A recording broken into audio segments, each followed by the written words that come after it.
Desde las tempranas traducciones tanto del Antiguo como del Nuevo Testamento, ha prevalecido una confusión que ha desviado de su verdadero significado a la noción o concepto del ser interior dentro del ser humano, y esto es debido al uso incorrecto de la palabra para denominar tal concepto.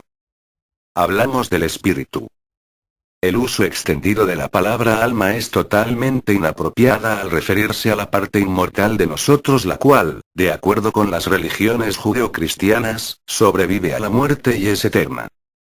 Y esta confusión tiene su origen en un error de siglos atrás, que data desde la misma primera versión traducida de los libros que componen la Biblia tal y como la conocemos ahora, es decir, la versión conocida como la Septuaginta. Esta traducción hecha a partir de los textos originales del hebreo hacia el griego, fue ordenada por Ptolomeo, gobernante de Egipto, unos 3 siglos antes de Cristo.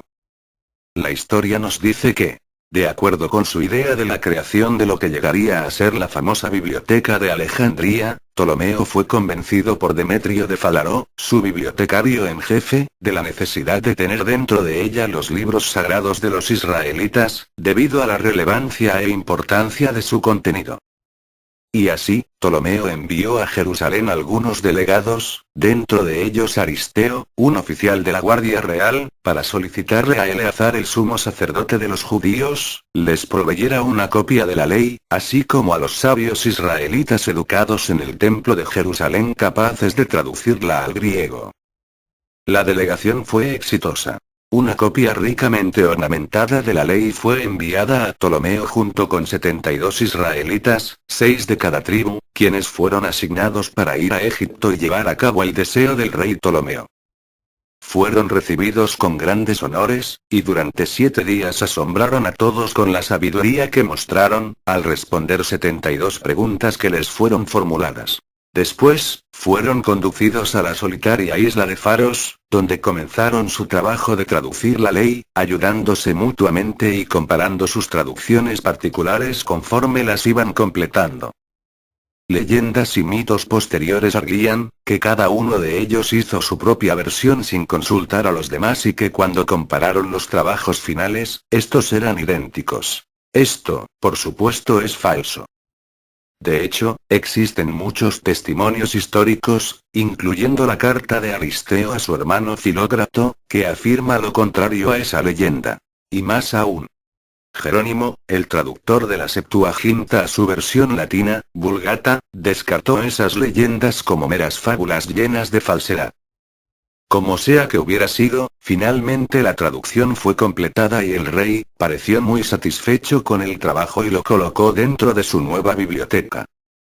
Pero, lo que verdaderamente sucedió, es que en ese entonces, las relaciones entre los sacerdotes judíos de Jerusalén, y la comunidad judía en el exilio que usaba comúnmente el griego como su idioma cotidiano, eran casi inexistentes y ahí surgió el primer problema.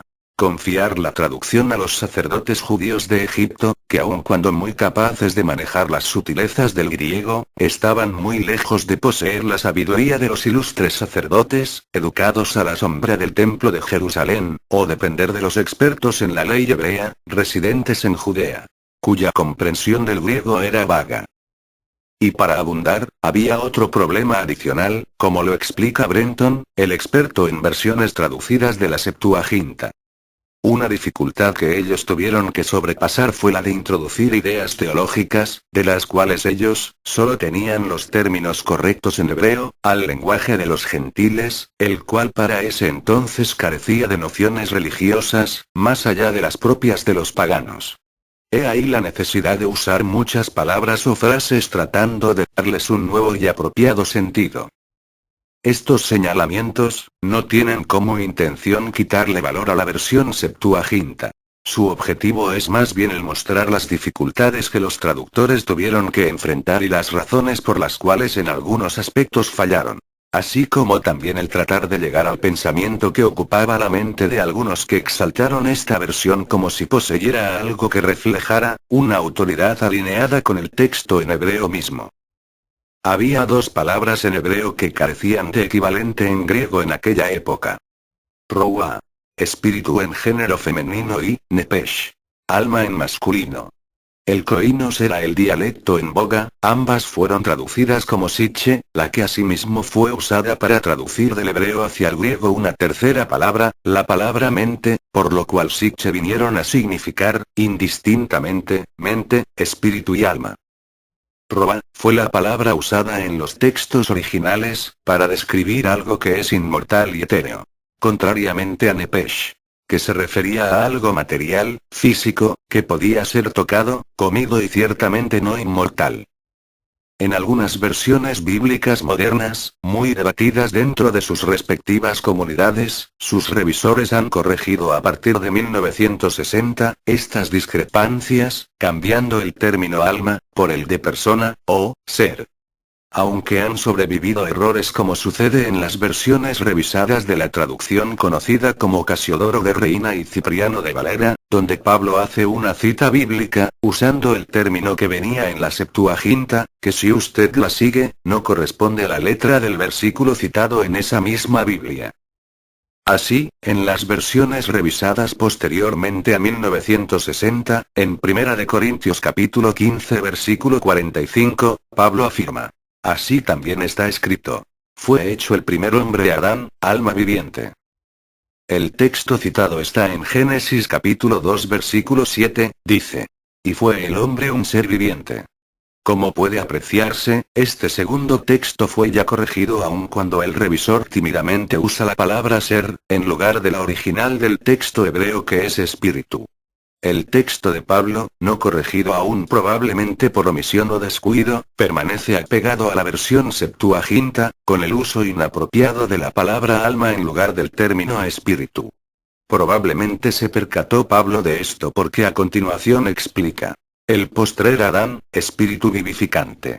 Es decir, el que vivifica al cuerpo es el espíritu, no el alma.